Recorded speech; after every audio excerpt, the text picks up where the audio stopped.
Сіз бен біз жаңа Қазақстан деген жалған әлемде өмір сүріп жатырмыз. Парламент бар, бірақ парламент халықтың мүддесіне емес, биліктің мүддесі үшін ғана жұмыс жасайды. Диктаторлық биліктің қуыршақ партиялары бар, бірақ халықтық шынайы оппозициялық партияларды тіркемейді. Твиттердағы саяси пікірталастар тапсырыспен жасалып отырған қойылым. Ал соттар тікелей биліктің бұйрығын орындап отырған үкім шешушілер. Өздері ұйымдастырған демократия бейнесіндегі жалған шерулеріне өздерінің жалдамалы жандай шаптарымен толтырады. Ал блогерлер басшыны мадақтаса, сол үшін биліктен қомақты қаражат алады. Биліктің көзбояушылығы сырт көзбен қарағанда халыққа ерен еңбек атқарғандай болып көрінеді.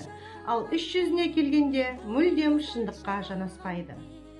Біз шын мәнінде өтірік пен сұрқиялықтан құралған жаңа Қазақстанда өмір сүреміз.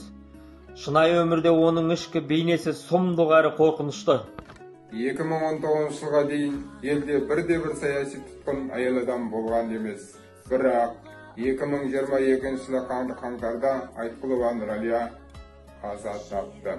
Бағдагүл Андреева мен Сағынкүл Қанарды сот негізсіз, ешбір дәлелсіз, қисынсыз жаламен 6 және 5 жылға бас бостандығынан айыруға үкім шығарды.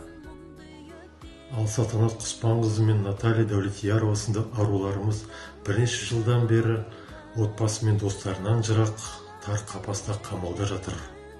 Біздің қолымызда Европарламенттің Қазақстанның саяси тұтқындарына байланысты қарары болғанымен оларды босатылу әлі қол жеткізе алмай отырмыз. Тоқаев елге 20 мың террорист кірді деп айтқан өтірігін ақтау үшін журналист Айгерім Тілеужанды лаңкес етіп көрсетіп 4 жылға бас бостандығынан айырды. Қытайдағы қандастарымыз да жауыз Қытай билігінен геноцидке ұшырап, саяси тәрбиелеу лагері деп заңсыз түрмеге қамап жатыр. Соның бір айғағы әнші Жанаргүл Жұматайқызын Қытайдағы тәрбиелеу лагеріне алып кеткен. Содан із-түзсіз хабар жоқ. Ал қазақ билігі шетелдегі қандастарымызды қорғап қалудың орнына азаматтық бермей қысым жасап Қытайға жығып беріп жатыр. Біз адалдық пен әділдік салтанат құрған қоғамда өмір сүргіміз келеді. Біз өтірікке сенгендей кейіп танытпаймыз. Біз риясыз жақсы көріп, еркін өмір сүргіміз келеді. Біз нақты өзгерістерді қалаймыз. Халықаралық әйелдер күні. Біз әйелдерге бостандық берілуін талап етеміз. Құқық қорғаушылар мен азаматтық белсенділерді қудалауларын тоқтатуын талап етеміз.